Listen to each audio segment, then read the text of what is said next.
आचार्य कल्प पंडित टोडरमल जी द्वारा रचित मोक्ष मार्ग प्रकाशक अधिकार 7वां व्यवहाराभासी का प्रकरण सम्यक चारित्र का अन्यथा स्वरूप। जैसा सम्यक चारित्र का स्वरूप है वैसा न जानकर अन्यथा जो मानता है वह व्यवहाराभासी है, मिथ्या दृष्टि है। उसने जिनेंद्र भगवान के व्यवहार के वचनों में आया हुआ सम्यक चारित्र का स्वरूप उसको ही वास्तविक सम्यक चारित्र मान लिया है। व्यवहार के वचन पूर्व की भूमिका में, प्रारंभ की भूमिका में समझाने के लिए होते हैं, निश्चय को बताने के लिए, परंतु उसने वो जो प्रारंभिक भूमिका के वचन को ही वास्तविकता मान ली। यही व्यवहारभासी का सबसे बड़ा दोष है। परिणामों को, देह की क्रिया को ही जो सम्यक चारित्र मान लेता है, या फिर परिणामों में कैसा उत्पन्न नहीं हो रही है इसी को ही सम्यक चारित्र मानता है। अभिप्राय में इष्ट निष्ठ कल्पना के कारण वासनाएं पड़ी हुई है, उसे तो समझता ही नहीं है।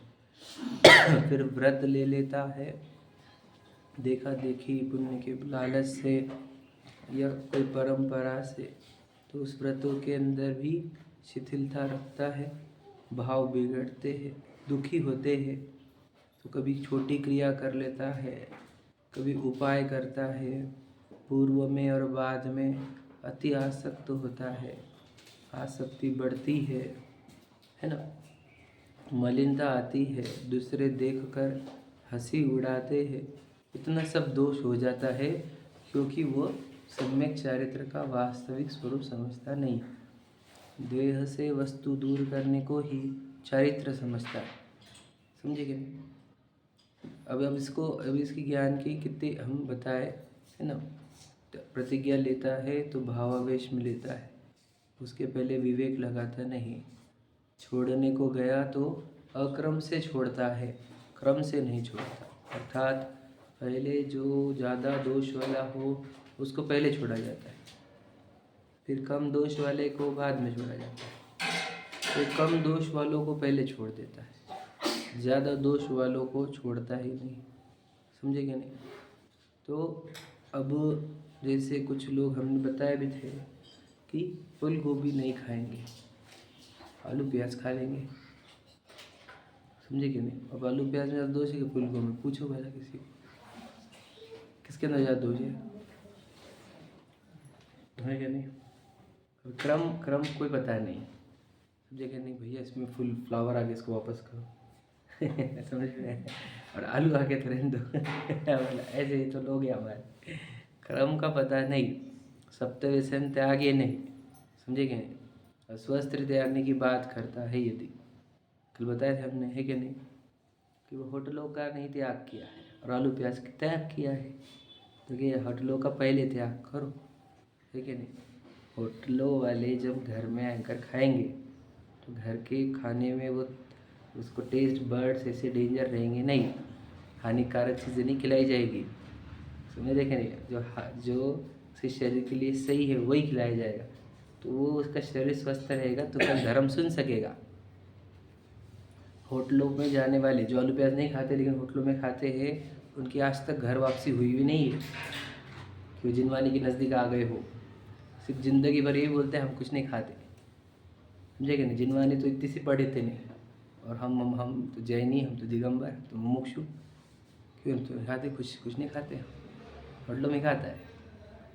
वैसे तुम बता, हमारा ये सब तुझे कराने का पीछे लॉजिक ये था, तू जिनवानी सुन सके, जिनवानी सुन सके, सच्चाई सुन सके, वास्तविकता सुन सके। वास्तविकता सुनने पर तेरे जीवन में बदलाव आए तो वास्तविकता की ओर बढ़े, सत्य की ओर बढ़े, मुक्ति की ओर बढ़े, है ना, सुख की ओर बढ़े। बस उसके लिए हमारे को ये सब कराना। क्या फ़ायदा हो गया हमारा आलू छुड़ा के तेरे से, बता क्या फ़ायदा हुआ हमारा, और उसका क्या फ़ायदा हुआ। अब वो आलू नहीं खाएगा तो निगोद नहीं जाने वाला है क्या वो, अब 4 गति नहीं घूमने वाला है क्या। तो उतना छोड़ दिया, आलू प्याज नहीं खा लिया तो बस हो गए, धार्मिक हो गए हम, समझे क्या बोल रहा हूँ मैं। जीव है कि शरीर अजीब है, ये कुछ नहीं पता, आलू नहीं खाने। समझे कि नहीं? ऐसे है कि नहीं? कितने लोग बताओ, कितने हैं ऐसे? बहुत सारे हैं। इसलिए कहना क्या चाहते हैं हम, कि हमारा उद्देश्य ये नहीं था कि तुझको ये चीज़ छुड़ाए, हमारा उद्देश्य था तू सत्य के निकट आए, सच्चाई के निकट आए। यहाँ पे है ना, यहाँ पे देखो पढ़ते हैं आगे।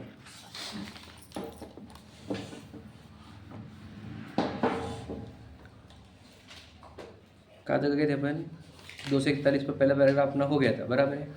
दूसरा पैराग्राफ चालू कर देते हैं। देखो, तथा सर्व प्रकार से धर्म को न जानता हो। अब देखो ये वर्ड क्या है, सर्व प्रकार से। अब सर्व प्रकार से का मीनिंग क्या, कि धर्म बहुत प्रकार से कहा जाता है। याद रखना, किसी किसी को कौवे का मांस छोड़ाना भी धर्म कह देते हैं, तो ये भी प्रकार होता है। याद रख कि कौवे का मांस छोड़ा भी धर्म है क्या? हाँ, बाकी के मांस खा, कौवे का मांस मत खा।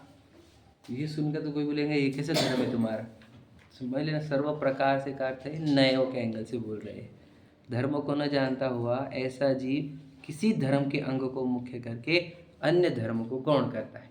मतलब क्या, कि अहिंसा भी धर्म बोला है हमारे, सत्य भी बोला गया है, आचौर्य भी बोला गया है ना, शील का पालन भी बोला गया है, दान को भी धर्म बोला गया है, बहुत सारे चीज़ों को धर्म बोला गया है ना हमारे इसमें। तो कहते हैं कि एक को पकड़ लेता है कोई भी और बाकी को सबको साइड में कर देता है। जैसे लिखा एग्जाम्पल दिए, देखो, जैसे कई जीव दया धर्म को मुख्य करके पूजा प्रभावन आदि कार्य का उत्थापन करते। क्या, कि भाई तुम भैया आचरण पालो, घर में ये शांत, ये सोच कर खाओ, ये करो, ये छान छान की पानी पियो, है ना, साफ सफाई करो, ये करो, ये वाला एंगल लगाएंगे, और पूजा और प्रभावना वाले कार्य कुछ नहीं करेंगे। समझे क्या नहीं? कि अहिंसा को ही मुख्य कर दिया और पूजा प्रभावना को बिल्कुल उत्थापन कर दिया। समझ रहे कि नहीं क्या कह रहे? अहिंसा को ही मुख्य कर दिया कि नहीं नहीं, हम तो ये अनछना खाएंगे नहीं, पानी नहीं पिएंगे, पूरा शोध का खाएंगे, मर्यादा का खाएंगे, ठीक है नहीं, एक भी जीव को हिंसा नहीं करेंगे, पानी भी ऐसा वैसा वैसा ये करें, और पूजा प्रभाव नदी कार्य को उसको साइड में करें। तो अहिंसा को ही मुख्य कर। समझे कि नहीं? अब इससे दिक्कत क्या है बताओ? तो बेटे तो जीव बचाएगा, अरे जीव को नहीं देखेगा तो फायदा क्या होगा? समझे कि नहीं? जीव देखना मुख्य कार्य है हमारा। समझे कि नहीं? तो ये कब ऐसे रहते कि अहिंसा को मुख्य करके पूजा प्रभावना को छोड़ देते, मतलब न देव पूजा, मतलब न जिनेंद्र भगवान के दर्शन करेंगे, न उनकी वाणी सुनेगा, कुछ नहीं, सिर्फ अहिंसा पालन करो। समझे कि नहीं? ऐसे भी जीव रहते हैं। तो याद रखना, हमारे से भी कोई मिस्टेक ना हो जाए। इसमें से देखो अपन कहाँ बैठते, कितने जीव पूजा प्रभावना आदि धर्म को मुख्य करके हिंसा आदि का भय नहीं रखते। कह रहे पूजा प्रभावना करनी पड़ती, हिंसा, हिंसा को छोड़ो, पूजा प्रभावना में हिंसा करने लग जाते। समझे क्या नहीं? कि पूजा प्रभावना में हिंसा मतलब क्या, कि वो यहाँ पर मंदिर में पूजा के चक्कर में कितने जीवों का घात करेंगे, कि जो अलाउड नहीं है मंदिरों में वो भी काम करेंगे। समझे कि नहीं? और प्रभावना के नाम पर इतने जीवों की हिंसा। समझे कि नहीं? वो प्रोसेशन निकलेगा, है ना, प्रभावना का कार्य है वो। तो सोचो, कुछ भी खाएंगे, कुछ भी पिएंगे, रास्ते पे फेंकेंगे, कितने जीव मरेंगे का कुछ भी नहीं पता। समझे कि नहीं? तो प्रभावना के नाम पर दूसरे जीवों की हिंसा भी कर रहे हैं। तो क्या हो गया बताओ, गड़बड़ क्या हुई? एक दोनों को हमने अपोजिट क्यों रखा? एक वो कर रहा है जो अहिंसा को पाल रहा है, पूजा प्रभावना नहीं कर रहा, एक पूजा प्रभावना कर रहा है, अहिंसा को नहीं पालता। क्या प्रॉब्लम है दोनों में? क्योंकि इन दोनों को दूसरे अंश गौण कर दिए हैं इन्होंने। जैन धर्म तो बताओ कैसा है, बैलेंस करके चलने की बात है ना, ठीक है नहीं? सब अंग है ना, हमारे धर्म के अंग है ना ये तो, है क्या नहीं? तो देखो, तो क्या कह आगे, कितने ही तप की मुख्यता से आर्त ध्यान आदि करके भी उपवास करते, कि तप को मुख्य करेंगे और ध्यान आर्त हो। समझे कि नहीं? आर्त हो, उसका कोई टेंशन नहीं है। क्या तप मुख्यता क्या है, कि मैं खाना नहीं, ये इंपॉर्टेंट है मेरे लिए। तो ध्यान कैसे भी हो, चिड़चिड़ हो रही, उसको कोई लेन देन नहीं उनको। समझे क्या नहीं? गुस्सा कर रहा है, चिढ़ रहा है, आर्त ध्यान हो रहा है, इसका उसको कोई भी प्रॉब्लम नहीं, क्योंकि उसने तप को मुख्य कर दिया। समझ रहे क्या बोल रहे हैं? कि देखो ऐसा होता है, उन्होंने पूरे एग्जाम्पल भी खड़े कर दिए। सिर्फ ऐसा नहीं बोला कि एक को मुख्य करता है, एक को गौण करता है, तुमने एग्जाम्पल दी सब जगह। देखो तुम, आपको देखेंगे, देखो आपको अगर नहीं दिख रहे होंगे तो आसपास के लोगों को ज़रा देखो कि ये भी धर्म कर रहा है कि नहीं। वो बोलते ना, वो भी तो कर रहा है, वो मानव सेवा कर रहा है, वो कर रहा नहीं क्या, वो लोगों को दान दे रहा है, वो भी तो धर्म ही कर रहा है, वो लोगों की हेल्प कर रहा है कि नहीं? वो ये कर रहा है, वो भी तो धर्म ही कर रहे, वो भी तो धर्म ही कर रहे। तो बेटा तू ये समझ नहीं रहा, धर्म ऐसा नहीं रहता कि एक अंग को मुख्य करके बाकी अंगों को उड़ा देने का, ऐसा धर्म नहीं होता। समझे कि नहीं? देखो कैसा रहता है, अपने फेवरेबल जो देखो इस बॉडी के फेवरेबल में जो चीज़ इजी है सिचुएशन में उसको करके बोलते देखो मैं भी तो धर्म ही कर रहा हूँ, समझे कि नहीं? और बाकी चीज़ों को बढ़ा देने की बॉडी के जो फेवरेबल है, समझे कि नहीं? हमारे समझो हमारा प्रोफेशन डॉक्टरी का है, हम लोगों को हेल्प कर रहे हैं, हमारे हेल्प करके हम धर्म ही कर रहे हैं, और कुछ ऐसे है नहीं वैसा कुछ, समझे कि नहीं? धर्म ही तो कर रहे हैं, धर्म ही तो कर रहे हैं। ऐसा ऐसा कुछ भी एक एंगल लगा देता है कि नहीं? और जो मुख्य जैन धर्म है वो उसको तो कुछ समझता भी नहीं। अब आएगा वो लाइन, देखो क्या लिखा है कि तथा अपने को तपस्वी मानकर निशंक क्रोध आदि करता है कि अपन तपस्वी है ना, तो अपन किसी पे भी क्रोध कर सकते, डांट सकते, यही तुम ऐसा मत करो, आई तो आई, समझे क्या नहीं? ऐसे बहुत रहते, देख लो उनका कड़क भाषा रहती है इनकी, तपस्वी रहेंगे और भाषा एकदम कड़क, समझे क्या नहीं?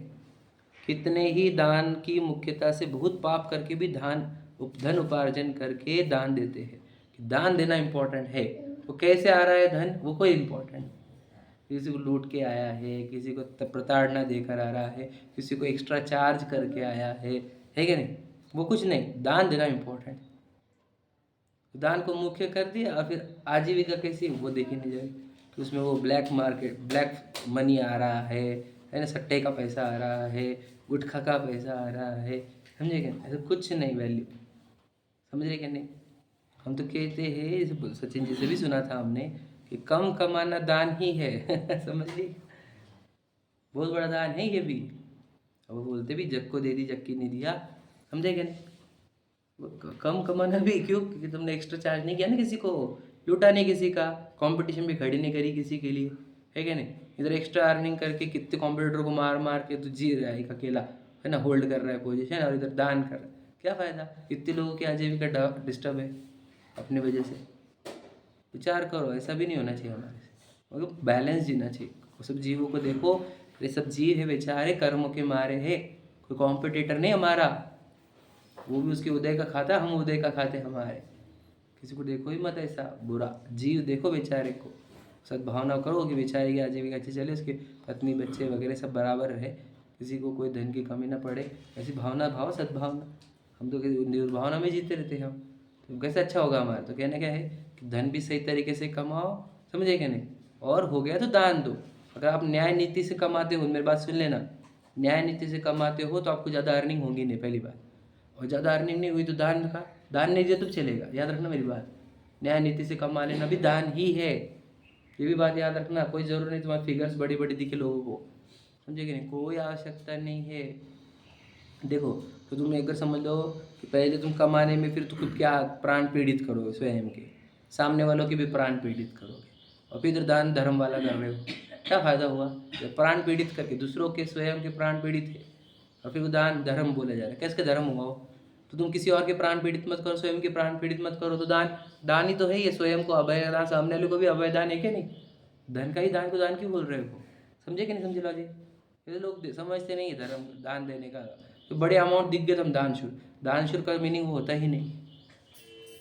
स्वपर अनुग्रहार्थ दानम, स्व और पर का जहाँ उपकार होता हो उसको दान कहा जाता है, समझे क्या नहीं? किसका उपकार करो? हम लोगों को इधर लूट के इधर तुम पैसे दे रहे, ठीक है ना? उधर कैंसर हो रहे लोगों को तुम्हारे वजह से, और तुम्हें दान दिखा रही इतनी बड़ी बड़ी अमाउंट, समझे क्या नहीं? पेंशन ये न्यायनीति से कमाया हुआ है, पेंशन जो रहता है हाँ, वो न्यायनीति से कमाया हुआ है, मतलब न्याय नीति में आएगा कि वैसा? हाँ। न्याय नीति में है, अगर जीवन भर न्याय नीति से जिए है तो आया वो पेंशन भी न्याय नीति वाला ही।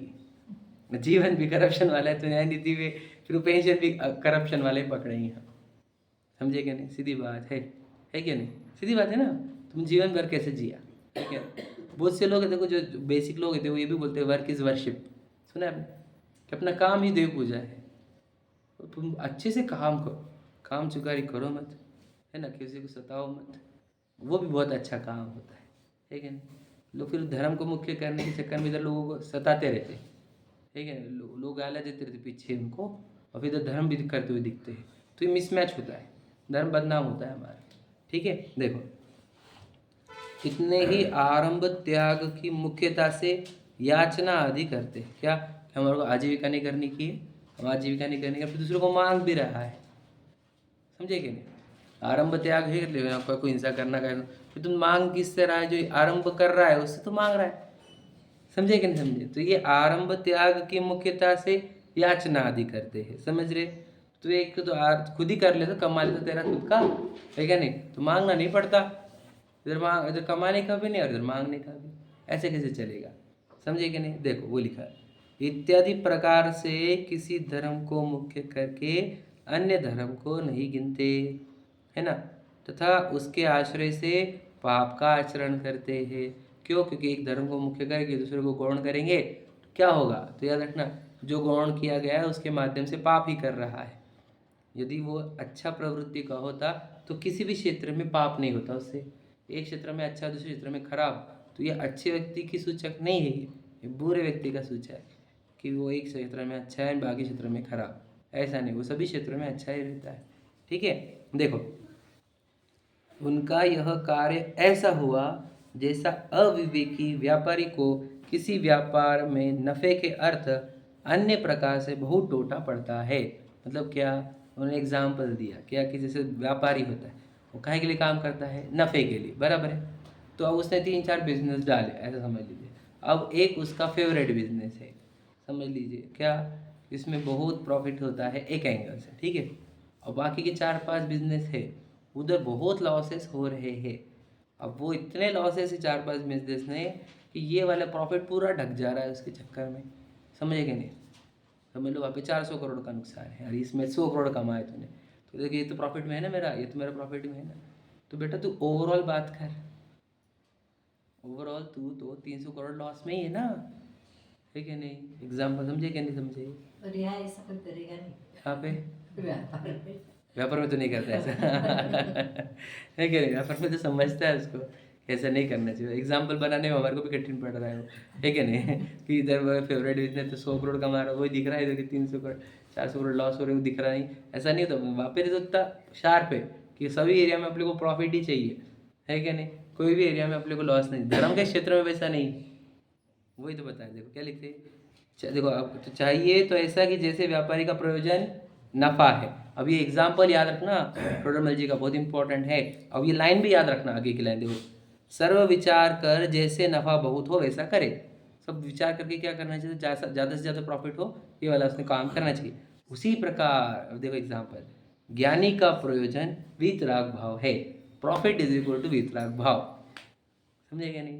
तो ज्ञानी का प्रयोजन क्या है कि अपनी वीतरागता बढ़े। वीतरागता बढ़े का अर्थ क्या? राग द्वेष घटे, समझे कि नहीं? मोह घटे, राग द्वेष घटे, ये उसका प्रॉफिट है, समझे क्या नहीं? वो इसके लिए सब कार्य करता है कि जिससे मेरे मोह राग द्वेष घटे, ज्ञान आनंद बढ़े। ये उसका हुआ। ये क्या हो गया? श्रद्धा ही हो गई थी उसको ऐसी पहले, क्या कि अपन तो चेतन वस्तु है, अपने अंदर से ज्ञान और आनंद बहता है ना। ये ज्ञान आनंद बहना रुकता तब है जब मोह राग द्वेष उत्पन्न हो जाते।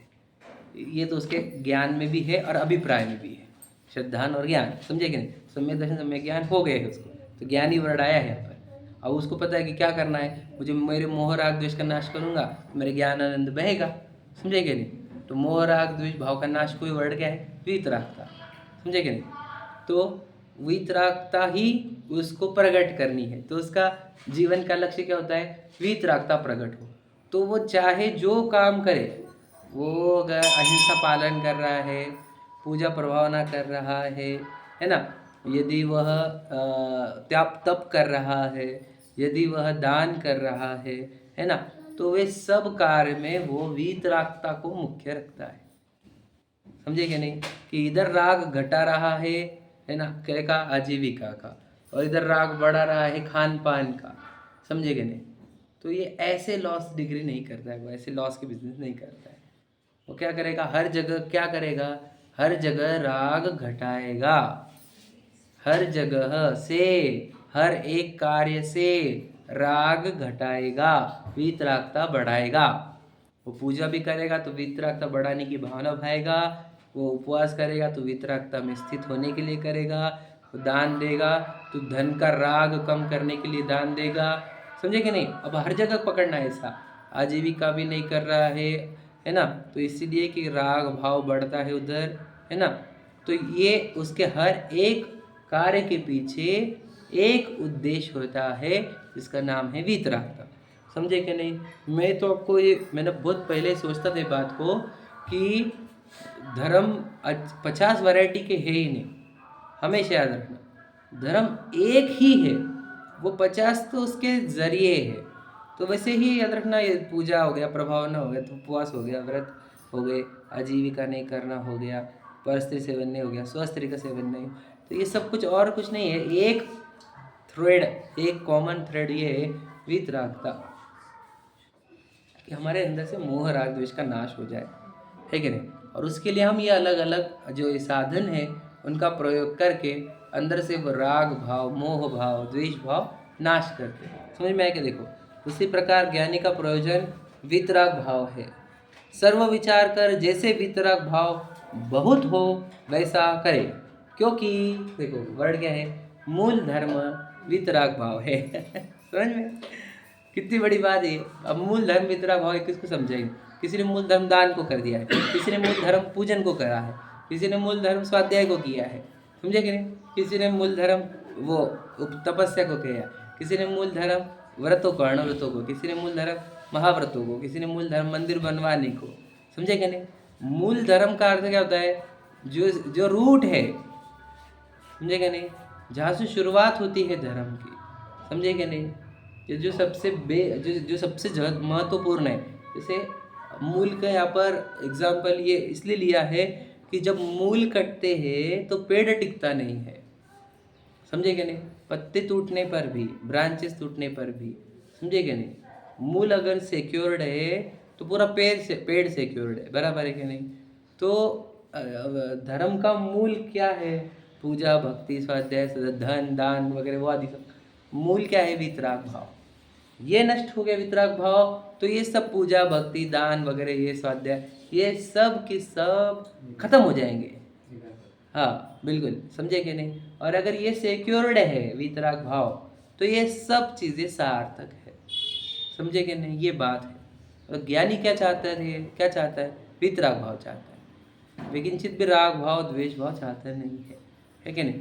तो अगर वो कोई धर्म को गौण करता है, उसका अर्थ क्या? वहाँ पर वो राग बढ़ा रहा है, समझे कि नहीं? समझे? ध्यान सुनना, वो एक को मुख्य करके एक को गौण कर रहा है ना, तो जहाँ गौण किया उसका अर्थ क्या? वहाँ राग बढ़ा रहा है, समझे कि नहीं? और एक को जगह मुख्य कर दिया उसने, वहाँ पे भले ही राग घटता हुआ दिखे उसको थोड़ा सा उसके एंगल से, ठीक है, परंतु दूसरे क्षेत्र में वो सबको उड़ा रहा है, सबको गौण कर रहा है, इसका अर्थ उस क्षेत्र में वो राग बढ़ा रहा है। तो इधर राग बढ़ा रहा है, क्वांटिटी लॉसेस ज़्यादा है, समझे कि नहीं? और इधर थोड़ा सा राग घट गया उसका, कोई एक क्षेत्र का, तो ये लॉसेस बड़े हैं इसके और प्रॉफिट बहुत कम है।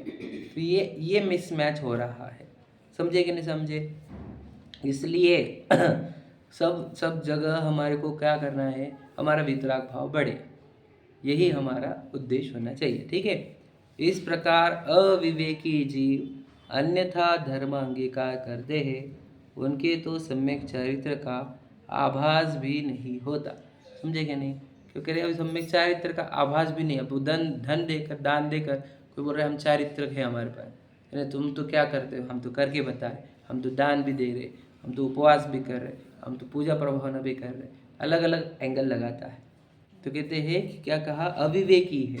देखो वर्ड वापस क्या है? अविवेकी, समझे कि नहीं? टोडरमल जी भी यही समझते हैं। क्या? सम्यक ज्ञान मतलब क्या? हमारे विवेक जागृत होना। अगर हमारा विवेक जागृत नहीं है, याद रखना, तो फिर हमारे को हर चीज़ में क्या लगेगा? समझे कि नहीं? जहाँ विवेक नहीं होता ना, वहाँ पे हर चीज़ है ना उल्टी उल्टी दिखती है, समझे कि नहीं? विवेक जागृति होनी चाहिए। ये सम्यक ज्ञान के लिए विवेक ही समझना हमेशा, ठीक है? देखो, तथा कितने ही जीव अणुव्रत, महाव्रत आदि रूप यथार्थ आचरण करते हैं। आप देखो यहाँ पे बता रहे हैं यथार्थ आचरण वाले, ठीक है? अणुव्रतों का भी और महाव्रतों का भी यथार्थ आचरण करते हैं और आचरण के अनुसार ही परिणाम है। याद रखना, ऐसे भी नहीं है कि आचरण अलग है और परिणाम अलग है, वैसे वाले भी नहीं ले रहे हम, समझे कि नहीं? देखो ध्यान सुनना, आचरण बराबर जो जिनवानी में लिखा है वैसा आचरण है और वो आचरण के साथ वैसे परिणाम भी है, ठीक है? कोई माया लोभादिक का अभिप्राय नहीं है। क्या माया मतलब क्या? छुपा के, छल कपट करके, ऐसा कोई मायाचारी नहीं है और लोभादिक भी नहीं है। क्या? कि ये मिलेगा वो मिलेगा, ऐसा लोभादिक भी नहीं है, ठीक है, अभिप्राय नहीं है। इन्हें धर्म जानकर, क्या कि ये सब धर्म है, उसे जानकर मोक्ष के अर्थ, मोक्ष की प्राप्ति के लिए ही उनका साधन करते हैं। समझ में आया क्या क्या लिया हमने? हमने कोई व्यक्ति को लिया है जो अणुव्रती है, महाव्रती है, वो उसकी क्रिया जिनवानी के अनुसार है, परिणाम क्रिया के अनुसार है, कोई माया और लोभादिक नहीं है, बराबर है। इसको मोक्ष का कारण जानकर, समझे कि नहीं, जान उनका साधन करते हैं, है ना, किन्हीं स्वर्गादिक के भोगों की भी इच्छा नहीं रखते। कोई तो ऐसे है कि स्वर्गादिक के भी भोगों की भी इच्छा नहीं है ना। देखो देखा देखते, परंतु तत्व ज्ञान पहले नहीं हुआ। वर्ड आगे कि नहीं, परंतु वो डेंजर वर्ड है कि नहीं। टोटल मर्जी का परंतु सबसे डेंजर होता है, समझे कि नहीं। परंतु तत्व ज्ञान पहले नहीं हुआ, इसलिए आप तो जानते हैं कि मैं मोक्ष का साधन कर रहा हूँ, परंतु मोक्ष का साधन, जो मोक्ष का साधन है उसे जानते भी नहीं, केवल स्वर्गादिक का ही साधन करते हैं। समझ में आएगा क्या बोला? कितनी गहरी लाइन है, समझ में आ रहा है? अब उस जीव को पूछो कि वो काय का साधन कर रहा है, तो बोलते मैं मोक्ष का ही साधन कर रहा हूँ। याद रखना, बिल्कुल उसके अंदर ये कण भर भी नहीं है कि मैं स्वर्ग का साधन कर रहा हूँ। ध्यान से सुनना। और बाजू बाजू के लोगों को क्या दिख रहा है? कौन सा साधन कर रहा है? वो मोक्ष का साधन कर रहा है, यही दिख रहा है सबको। ध्यान से सुन लेना क्या बोल रहा हूँ। आजू बाजू वाले लोगों को भी यही दिख रहा है कि वो मोक्ष का साधन कर रहा है, और उस जीव को भी यही लग रहा है कि मैं मोक्ष का साधन कर रहा हूँ। समझे क्या नहीं? क्यों ऐसा? क्यों? क्योंकि ना उसकी क्रिया में फॉल्ट है, ना परिणाम में फॉल्ट है, समझे क्या नहीं, ना लोभ है, ना छल है, समझे क्या नहीं, और मोक्ष के लिए ही कर रहा है। गड़बड़ कहाँ हुई पूरे पैराग्राफ में? तत्व ज्ञान नहीं हुआ। अब तत्व ज्ञान नहीं होना इसका अर्थ क्या, ये समझते थोड़ा सा। ये बहुत गहराई से समझने की बात है, समझ लोगे तो आपको प्रॉब्लम सॉल्व, यानी ये पैराग्राफ पे से पूरी लाइफ का कंक्लूजन निकाल सकते हो आप, ये बता रहा चाहता हूँ। देखो भैया ध्यान से सुनना, स्वस्तिक भैया क्या बोल रहे हैं। देखो क्रिया पूरी परफेक्ट है, क्रिया के अनुसार परिणाम भी है, ना मायाचारी है ना लोभ है, ध्यान सुन लेना। और मोक्ष की प्राप्ति ही उद्देश्य है, स्वर्ग के भोगों की इच्छा नहीं है, समझे क्या नहीं। इतना परफेक्ट है, सोचो अब कहाँ फॉल्ट है इसके अंदर, कोई भी नहीं। लेकिन तत्व ज्ञान नहीं है, इतना कहा उन्होंने। तो तत्व ज्ञान नहीं होने से क्या होता है, मैं समझाता हूँ आपको क्या होता है। देखो कि जितना भी वो किया उसने, क्रिया पालन हो रही है, समझे क्या नहीं, परिणाम भी सही है, मोक्ष की प्राप्ति ही चाहता है, समझे क्या नहीं, कोई स्वर्ग आदि के भोग की चाह नहीं है। अब गलती क्या हुई, ये प्रश्न है। तत्व ज्ञान नहीं होना अर्थात क्या, तो याद रखना, बताता हूँ आपको क्या होता है कि जीव अजीव का भी विभाजन सही नहीं वैसे तो, लेकिन मैं हम समझ के चलते स्वयं को जीव मानता है। एग्जाम्पल मान के समझ रहे क्या, जीव मानता है मतलब ऐसे मोटा मोटा जीव है ना, परफेक्टली तो नहीं जानता है। अब उसमें क्या होता है, शुभाश्रव अंदर चल रहे हैं, ये जो पालन करने में शुभाश्रव, समझे क्या नहीं। और राग भाव है बहुत मंद, वो राग भाव ठीक है, परंतु उस राग भाव से ही मुझे मुक्ति होगी ऐसा मान लेता है, बस इतनी दिक्कत है। अब आप इतनी स्मॉल मिस्टेक, ये तो उसको भी पकड़ में नहीं आ रही। समझे क्या नहीं, उसको तो क्या लग रहा है कि मैं तो मोक्ष का ही कार्य कर रहा हूँ, मोक्ष का ही पुरुषार्थ है मेरा, मैं किंचित भी स्वर्ग नहीं चाहता हूँ, खुद बोलता भी है और अंदर भी उसको स्वर्ग की कोई डिमांड नहीं है। ध्यान से सुन लेना, सच बता रहा हूँ आपको, स्वर्ग की डिमांड नहीं उसको बिल्कुल भी, फिर भी स्वर्ग की प्राप्ति होने वाली है। क्यों? क्योंकि वह शुभ राग में है, और वो लगता है कि यही शुभ राग मुझे मुक्ति दिलाएगा। समझे क्या? वैदिक ज्ञान नहीं है इसको अच्छे से, तत्व ज्ञान नहीं होना कहा ना उन्होंने, इस तत्व ज्ञान नहीं होने से वेद विज्ञान भी नहीं हुआ। तो जो शुभ राग है अंदर चलता हुआ बनपता हुआ, उस शुभ राग से, यही तो है शुभ राग जो मुझे मुक्त दिलाएगा। और उस शुभ राग को शुभ राग जानता नहीं वो शुभ राग उसको क्या दिखता है बताओ, क्या दिखता है उसको? वो शुभ राग संवर दिखता है। क्या समझे? समझे कि नहीं? बताया था ना मैंने, वही शुभ राग उसको संवर दिखता है, मतलब क्या, प्रकट करने योग्य भाव दिखता है। और मैंने प्रकट करने योग्य भाव जब प्रकट कर दिया है तो मुझे मुक्ति मिलनी ही मिलनी है, ऐसा उसके अंदर चल रहा है। समझे कि नहीं? जो प्रकट करने योग्य भाव है, मतलब क्या, कि जो भाव से मोक्ष मिलता है वो भाव मैंने प्रकट कर लिया। तो कौन सा भाव है? कि मुझे मोक्ष ही चाहिए। ये भाव सही नहीं है। समझे क्या नहीं? वो भाव प्रकट कर दिया मैंने क्या, कि मुझे संसार में कुछ नहीं चाहिए, मुझे केवल मोक्ष ही चाहिए। ऐसा भाव दुनिया में किसी के पास नहीं, वो भाव मेरे पास है। अब मुझे मोक्ष नहीं मिलेगा क्या?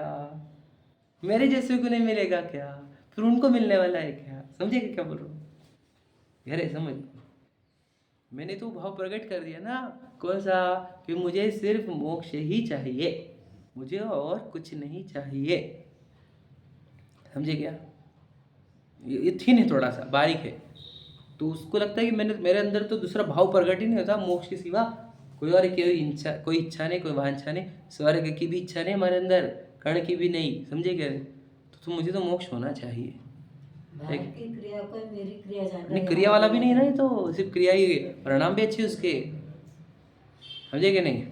सिर्फ दिक्कत कहाँ है मैं आपको बताता हूँ, कि अब ये राग है मोक्ष का। समझे कि नहीं? और ये जो राग है, अब ये है एक्चुअल में आश्रव। अब वो ये समझता है कि ये संवर है, इसलिए संवर भाव प्रकट नहीं करता। समझे क्या नहीं? और इससे ही उसको क्या होता है, बंद होता है, पुण्य बंद होता है, और उसको देवगति प्राप्ति होती है, और कालांतर में निगोद पहुंच जाता है। अगर तत्वज्ञान होगा अभी तो पहले से एकदम सातवें में चले जाएंगे। बिल्कुल सही बात है कि नहीं? हम तो उनकी बात ही नहीं कर रहे जो साथ में चले गए, तो मोक्ष ही जाने वाले हैं। उसकी बात कर रहे हैं कि हम इतने बार अनंत बार हमने दीक्षा ली है, तो हम यहाँ पर है कैसे? क्या हमने दीक्षा ली थी ना जितने अनंत बार, तो खराब वाली ली थी, अच्छी वाली ली थी, वो बताओ। अच्छी वाली ली थी, ये वाली। सही बात है, ये वाली ली थी हमने। समझे क्या? ऐसी ही ये बात, किसी और के दोष नहीं निकाल रहे हम अभी तक कोरे कैसे क्या रह गए, वो पूछ रहे हैं हम, वो समझ रहे हैं कि हम कैसे क्या रह गए कोरे, है क्या नहीं? तो फिर आप बोलेंगे कि यार वो इतना सूक्ष्म कहाँ समझ में आता कि ये राग भाव है में से भिन्न चेतन वस्तु। तो उसी को तो सीखने के लिए हम बताएं आपको कि चेतन परिणाम जो होता है प्रतिभाषक, उसके सामने मोक्ष का भाव भी वह आश्रय रूप होता है। अब समझ लीजिए, मैं आपको बताऊं कि ये राग भाव अब वो जो है उसके अंदर कौन सा, मोक्ष की प्राप्ति वाला, तो इससे अनंत संसार बनता है क्या? प्रश्न ये है मेरा, ध्यान सुन लेना, प्रश्न बहुत गहरा है, बताना आंसर। कि वो जो राग भाव चल रहा है मोक्ष की प्राप्ति वाला, इससे अनंत संसार बनता है क्या? क्या थोड़ा सा संसार रहता है? अनंत संसार है, क्योंकि हम भी जाके आए करके आए तो अनंत संसार है। बोलो। तो अनंत संसार कैसे? हाँ, तो अनंत संसार क्यों? अनंत क्यों? राग भाव से पुण्य बंद हो जाएगा और फिर स्वर्ग में चले जाएंगे। हाँ मतलब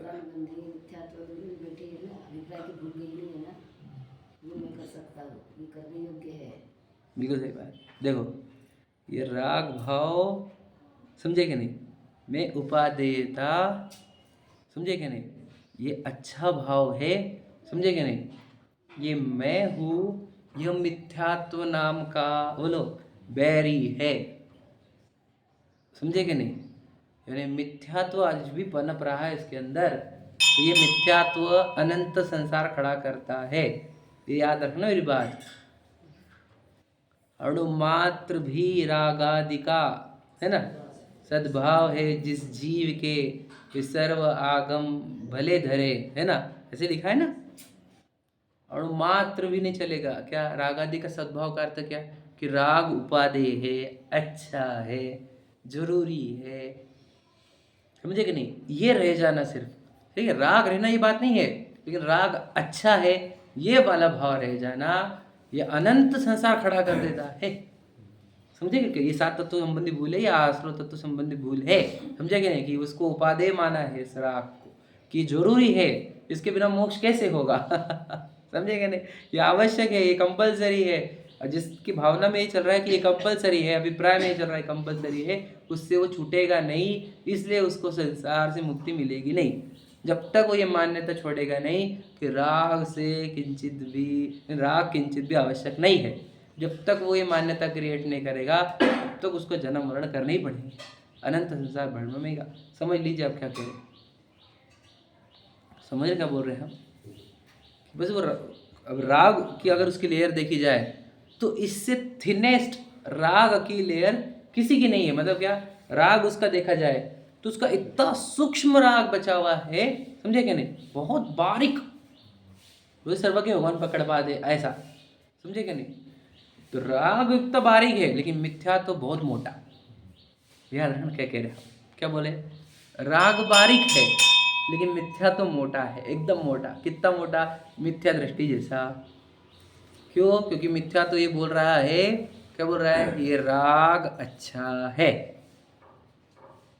समझे क्या नहीं। डेंजर होता है क्या बोल रहा हूँ मैं, देखो ध्यान सुन लेना। हम उस वो ये एग्जाम्पल इसको इतना प्रोलॉन्ग इसीलिए कर रहे हैं कि अपने अंदर से क्या हो जाना चाहिए कि राग तो अच्छा नहीं है, राग किंचित भी करने योग्य नहीं है, समझे क्या नहीं। ये जब भावना अभिप्राय क्रिएट होती है, समझे क्या नहीं, तब हमारे अंदर से राग भले ही थोड़े दिन रह जाए लेकिन वो एक दिन समाप्त होने वाला है। तो याद रखना, लेयर किसकी बारीक हो, मिथ्यात्व की कि राग की, प्रश्न समझ लीजिए, इंपॉर्टेंट। समझे क्या बोला मैंने, मात्रा किसकी कम चाहिए हमारे को, राग की कि मिथ्यात्व की। वो तो याद रखना, जिनवानी ये कहती, समय सर जी कहते हैं कि राग की कितनी भी मोटी लेयर चल जाएंगी हमारे को, याद रखना, तो युद्ध करता हुआ भी चल जाएगा हमारे को, 96,000 रानी वाला भी चल जाएगा राग में। राग इतनी मोटे लेयर भी चलेंगे लेकिन मिथ्यात्व के एक बारीक कण भी नहीं चलेगा हमारे, क्या समझे। हाँ, अंश भी बुरा है जो थोड़ा मजी है। इसलिए हमारे को राग का प्रॉब्लम नहीं, पहले प्रॉब्लम मिथ्यात्व का है। हमारे अंदर से ये अभिप्राय मिट जाए कि राग अच्छा होता है, ये नष्ट हो गया यदि, समझ लीजिए, तो राग कितना भी बचा रहने दो, जीरो होने ही वाला है, समझे कि नहीं। क्योंकि जड़ काट दी हमने उसकी, क्या, राग अच्छा है ये वाली मान्यता कट कर दी, राग कितने दिन रहेगा, रह के बताए, वही तो कहते हैं ना बड़े पंडित जी, बता स्वभाव के सन्मुख कितने दिन टिकेगा अभी राग, कितने दिन टिके बता तू, बस 25-50 भाव जो देखो गिनने के गिन ले, कोई दिक्कत नहीं, हमने जड़ काट दी है, क्या, राग पूरा नष्ट करने योग्य है, ये हमारा अभिप्राय बन गया है। अब राग ज़्यादा उछलेगा ही नहीं, उछल के कितना उछल ले तू भैया, है कि नहीं, तो कोई डर नहीं, वो सब वेद ज्ञान में दिखता है हमारे को कि राग उत्पन्न हो रहा है, ये बिल्कुल अच्छी चीज़ नहीं है, समझे क्या कह रहे। और मिथ्या दृष्टि को क्या होता है कि राग इतना किंचित बचे वाला, लेकिन मिथ्या तो बोल रहा है कि राग बहुत अच्छा होता है, बताओ, समझे क्या कह रहे, अंतर समझ पा रहे। ये तो ये वाला हमारे को अचीव करना है, और यही हमारा सब धर्म है हमारा, बोलो वीतरागाय नमः, इसीलिए है, समझे कि नहीं। ओम नमो रते भगवते, है ना, ओम ऋषि क्या बोलते, श्री वीतरागाय नमः, ओम नमो वीतरागाय नमः, क्यों है, बोलो, इसीलिए है कि राग वाले को, या राग किंचित भी वंदनीय नहीं, नमनीय नहीं, समझे कि नहीं। तो इसलिए राग है ये बुद्धि जहाँ क्रिएट होती है, अभिप्राय क्रिएट होता है, वहाँ पे मिथ्या तो जीरो हो जाता है, समझे कि नहीं, भले ही राग रह जाए, मिथ्या तो जीरो करना है। मिथ्या तो क्या है बोलो, राग अच्छा है यह मिथ्या तो है, और राग है छोड़ने योग्य है, ये सम्यक्त्व है, बस इतना तो है, और क्या है बताओ, कठिन थोड़ी कुछ, इतना ईजी है। तो उसके अंदर क्या गलती हो गई, इतना ही काम नहीं हुआ, क्या, राग है ये वाला काम नहीं हुआ, बाकी तो सब कर लिया उसने। तो ये तत्व ज्ञान नहीं होना का अर्थ ये है कि राग है ये उसको समझ में नहीं आया, समझे क्या नहीं। तत्व ज्ञान नहीं होना का अर्थ क्या होता है, ये होता है कि राग है यही समझ में नहीं आया, समझ में आया, तो भी है, तो कह रहे हैं राग हमारा इतना दिक्कत नहीं हमारा को, समझे क्या नहीं। अभिप्राय राग अच्छा है ये अभिप्राय रहने वाला चौथे तक भी नहीं चढ़ता, समझे क्या नहीं, 10वीं की बहुत दूर की बात है। राग अच्छा है ये अभिप्राय वाला चौथे तक चढ़ता नहीं, और राग वाला 10वें तक भी चढ़ जा रहा है, ये बात समझ लीजिए। तो क्या दिक्कत है, राग अच्छा है ये मान्यता दिक्कत है, समझ रहे कि नहीं, ये बड़ी प्रॉब्लम है, इसको नष्ट करना है हमारे को कि राग अच्छा होता है, समझ रहे, ये तत्व ज्ञान होता है, समझने की कोशिश करो, बोलो। हाँ, पर याद रखना, इसलिए सबसे बेस्ट डेफिनेशन जो आज कल्प टोडरमल जी ने हमारे को दी है वो ये है कि राग आदि मिटाने का श्रद्धान ही सम्यक दर्शन है। कह रहे जिसका ये श्रद्धान हो जाए कि राग आदि मिटाने योग्य है, उसी को सम्यक दर्शन कहा है। राग आदि मिटाने का ज्ञान ही सम्यक ज्ञान है, राग आदि मिटे यही सम्यक चारित्र है। ऐसी डेफिनेशन याद रखना, जो पढ़ी है ऑलरेडी वो भी रखना ध्यान में, लेकिन ये बहुत परफेक्ट डेफिनेशन है, राग आदि मिटाने का श्रद्धान ही सम्यक दर्शन है, बस विश्वास हो गया कि तुम्हारे को नष्ट करने योग्य है, हो गया क्या? हो गया सम्यक दर्शन, टेंशन मतलब। और राग आदि अच्छी है, नहीं जरूरी है, बस भी तुम गए बेटा, बहुत दूर बाकी जर्नी है ना। समझ में आ गया? चलो।